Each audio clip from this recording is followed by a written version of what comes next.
सभी को जय सेवा जय जोहार। आज सभी के समक्ष एक बार पुनः सोशल मीडिया के माध्यम से, फेसबुक लाइव के माध्यम से उपस्थित हुआ हूँ। काफ़ी दिनों बाद आप सभी के समक्ष लाइव आया हूँ और आज पुनः जैसा कि हम बात करते हैं कुछ महत्वपूर्ण बिंदुओं पर, शिक्षा, स्वरोजगार, सामाजिक क्षेत्र, स्वास्थ्य क्षेत्र, इन सभी बातों पर हम चर्चा करते हैं। और मेरे जितने भी जो सोशल मीडिया के जो मित्र हैं जो मुझे देख रहे हैं उनको एक बार पुनः सेवा जोहार करता हूँ, नमस्कार करता हूँ। मित्रों, आप सभी को ज्ञात होगा कि अभी वर्तमान समय में जो है गुड इवनिंग आपको भी, रामजीत जी गुण आपको गुड इवनिंग, सेवा जोहार। मित्रों, जैसा कि आप सभी जानते हैं कि वर्तमान समय में हमारे मध्य प्रदेश में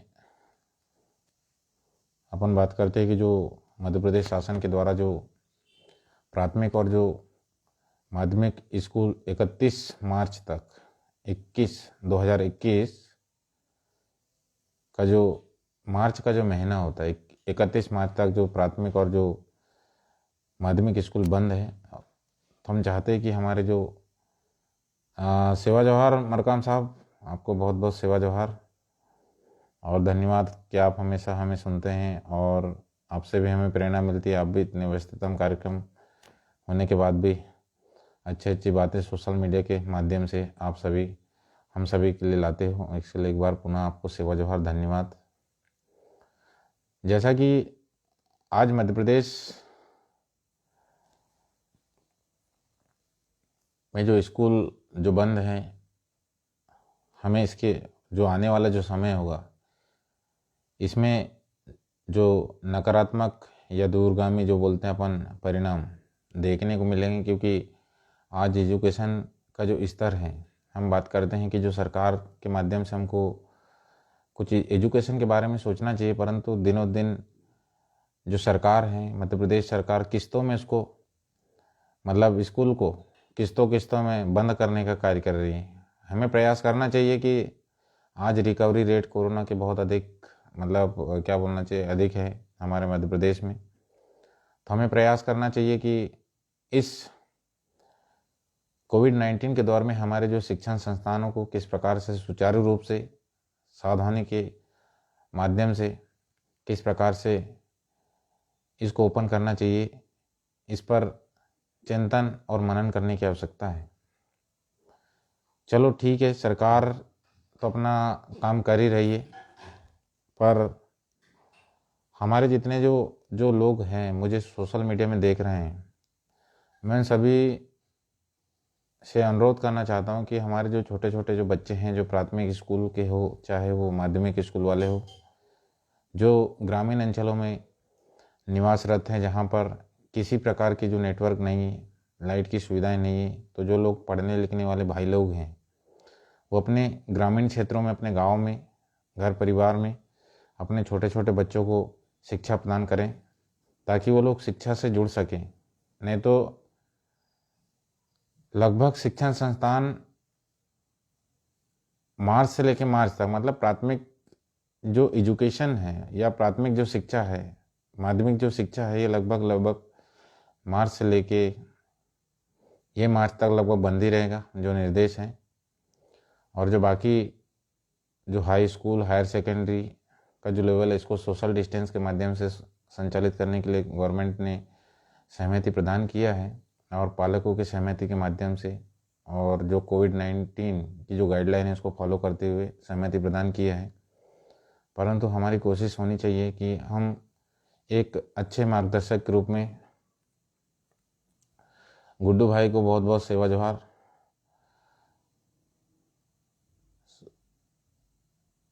सत्यन भैया को भी सेवा जोहार, सोनू नरवर जी को सेवा जोहार, जय श्री राम। आप सभी को नमस्कार। 。 . 。 . . . . . . . . . . . . . . . 。 . . 。 . . . 。 . . 。 . . 。 . 。 . 。 . 。 . 。 . 。 . 。 . 。 . 。 . 。 . 。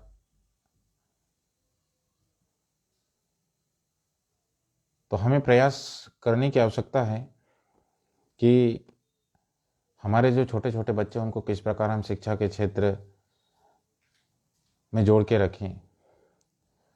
आदरणीय महेश ठाकुर साहब को भी सेवा जोहार। हाँ, छोटी विकी को भी सेवा जोहार करता हूँ। तो हमें सबको प्रयास करने की आवश्यकता है कि हमारे जो राष्ट्र निर्माता है उनके लिए किस प्रकार से सहयोग करें ऑनलाइन के माध्यम से। अरे किशोर भाई को भी सेवा जोहार। हमारे किशोर भाई हमारे एमसीआई के स्टूडेंट हैं, उन्हें भी सेवा जोहार करता हूँ।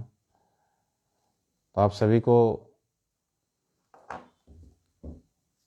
जैसा कि ज्ञात है, आज हमारे मध्य प्रदेश दीपक ध्रुवे जी को भी सेवा जोहार।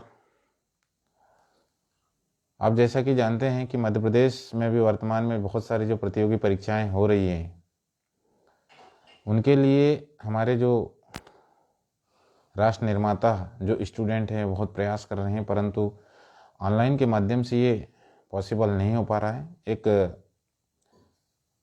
एक इमरजेंसी अगर हम बात करते हैं, आपातकालीन स्थिति में हम ऑनलाइन सुविधाओं को ले सकते हैं, परंतु ये स्थायी समाधान नहीं है।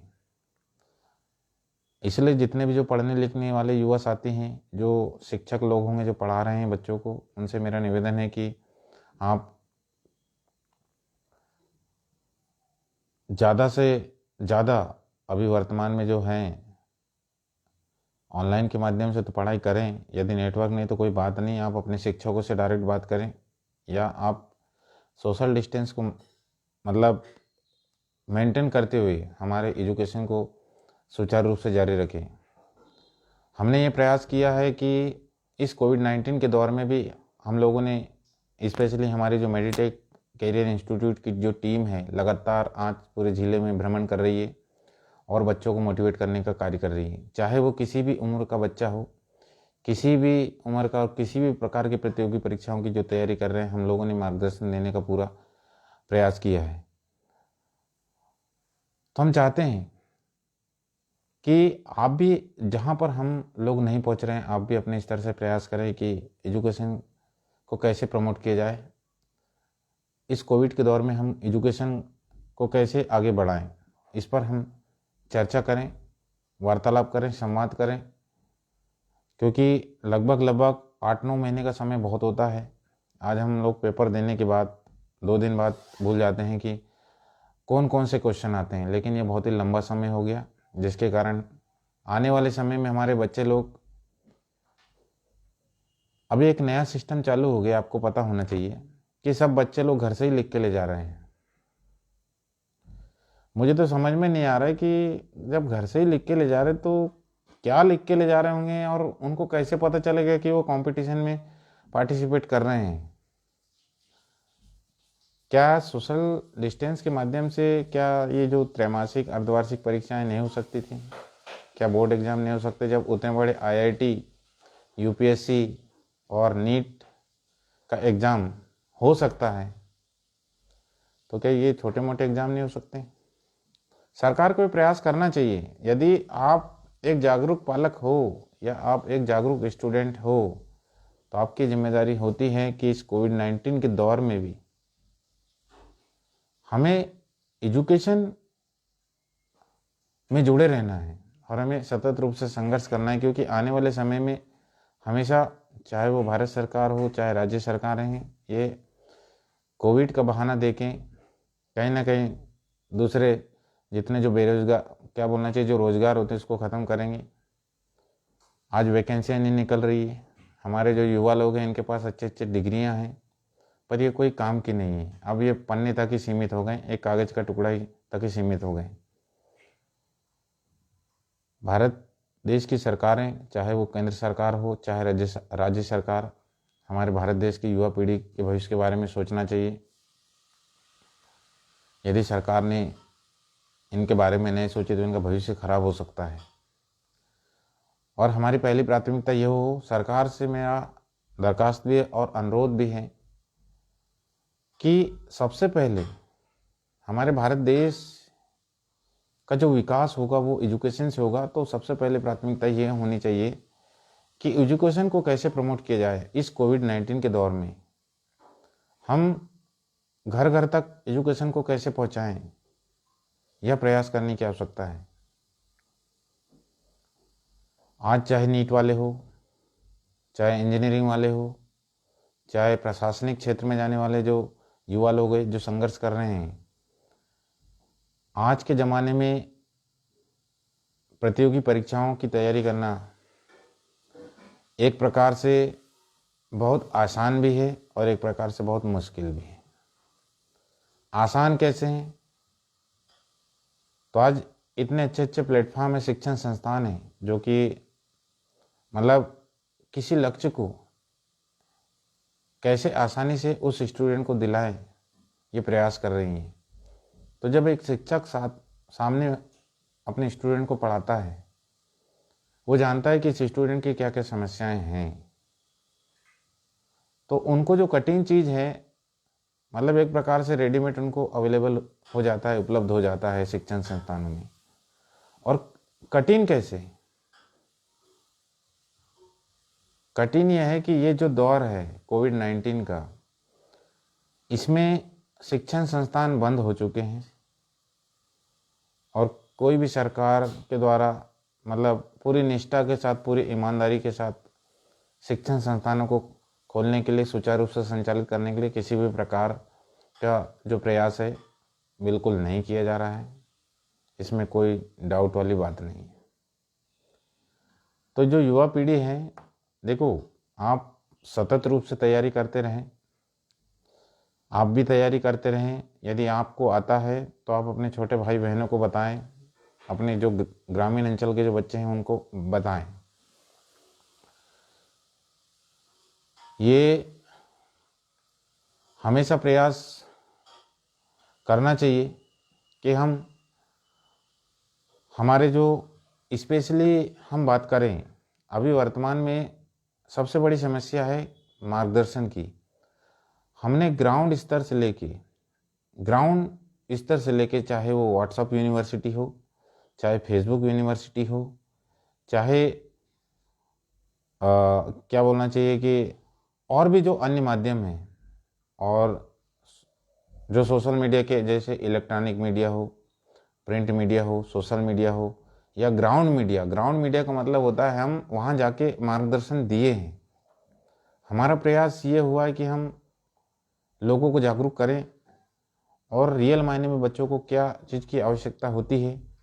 हमने प्रयास किया, हमारी पूरी समस्त टीम ने पूरे ज़िले के स्कूलों में भ्रमण कर पहुंचकर उनको मार्गदर्शन दिया है कि आपको 10वीं के बाद यदि मेडिकल के क्षेत्र में जाना है तो कौन से विषय लेने की आवश्यकता है, इंजीनियरिंग के फील्ड में जाना है तो कौन से विषय की आवश्यकता है, या आपको प्रशासनिक क्षेत्र में जाना है तो कौन से विषय की आवश्यकता है और उसकी तैयारी कैसे करना है। ये हम लोगों ने पूरी तरह से बताया है बच्चों को।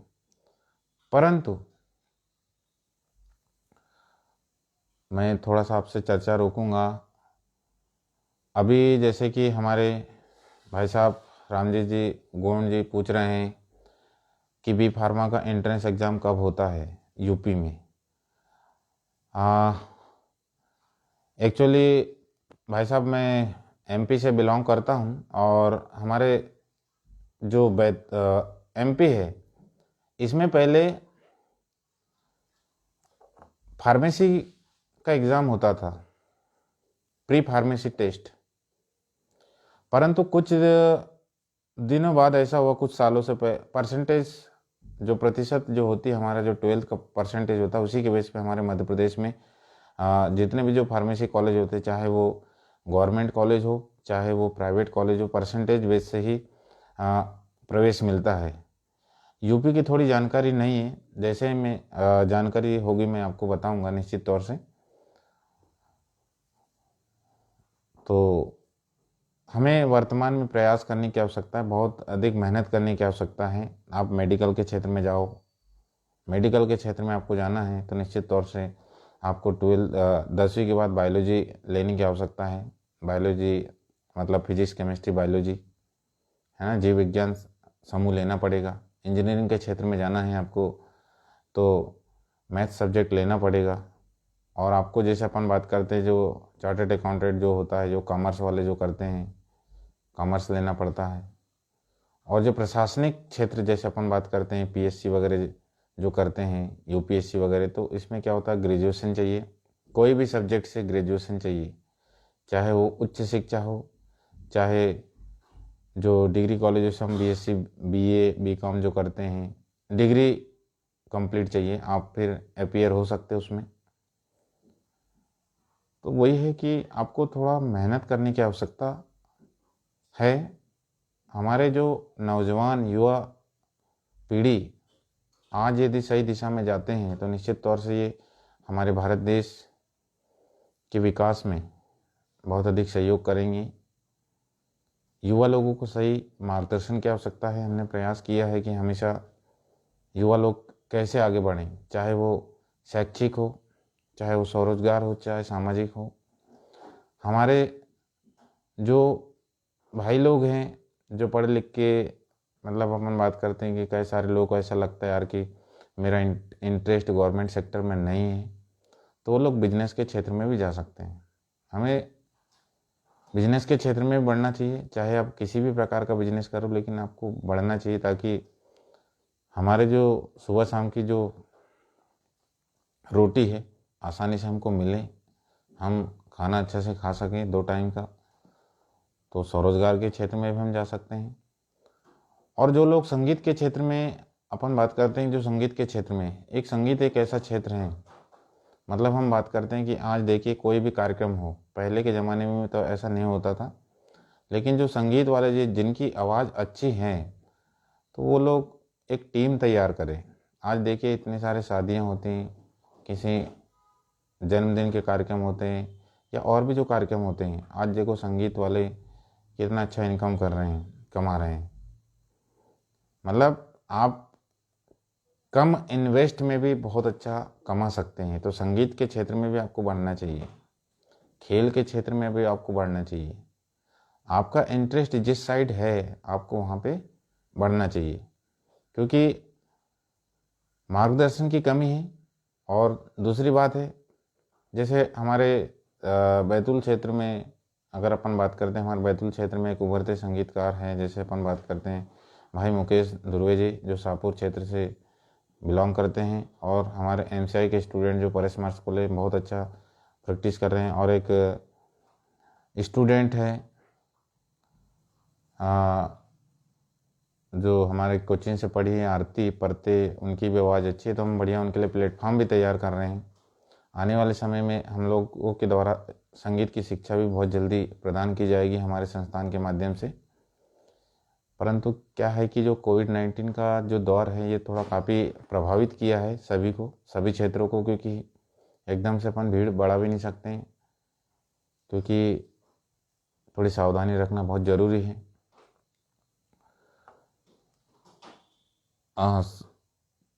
परते जी, जैसे शिवदीन परते जी मुझसे बात करना चाहते हैं, और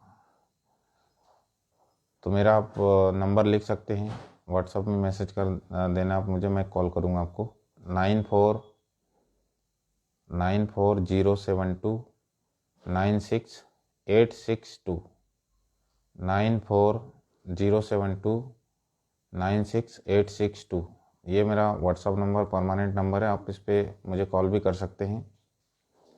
किसी भी प्रकार की कोई जानकारी है, अभी जैसे आपके क्षेत्र में जो मेडिकल के क्षेत्र में भविष्य बनाना चाहते हैं, उन लोगों के लिए हमारे संस्थान के में जो नीट का जो बैच होता है, नीट का बैच जो होता है, जो हमारे भारत देश के लिए पूरा एक ही एग्ज़ाम हो रहा है। भारत देश की जितनी जो शासकीय मेडिकल कॉलेज और जो प्राइवेट मेडिकल कॉलेज हैं, इनके लिए जो प्रतियोगी परीक्षा होती है जो राष्ट्रीय स्तर की, जिसको अपन बोलते हैं नीट, पहले इसको पीएमटी के नाम से जानते थे, ऑल इंडिया पीएमटी, अब वो नीट हो गया। तो इसके लिए हमारे संस्थान में बैच चालू हो चुके हैं। और जो नर्सिंग का जो बैच होता है, इसका भी बैच प्रारंभ हो गया है। तो आपके क्षेत्र में यदि ऐसे बच्चे हैं जो मेडिकल के क्षेत्र में जो तैयारी करना चाहते हैं, उनको ज़रूर मार्गदर्शन दें, ताकि वो हमारे संस्थान में आके अपना उज्जवल भविष्य बनाएंगे।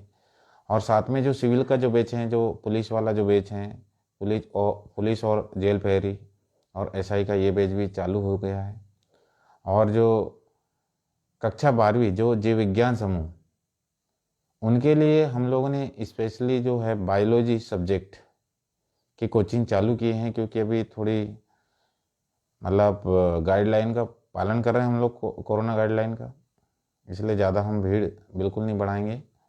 तो ऐसे स्टूडेंट जो मेडिकल के क्षेत्र में, या अपन बात करते हैं मध्य प्रदेश व्यापम द्वारा आयोजित जितने भी जो प्रतियोगी परीक्षाएं होती है, इससे रिलेटेड अगर तैयारी करना चाहते हैं और जो फाउंडेशन बेस्ड 12th अगर तैयारी करना चाहते हैं, तो वो लोग हमारे संस्थान में ज़रूर आएँ।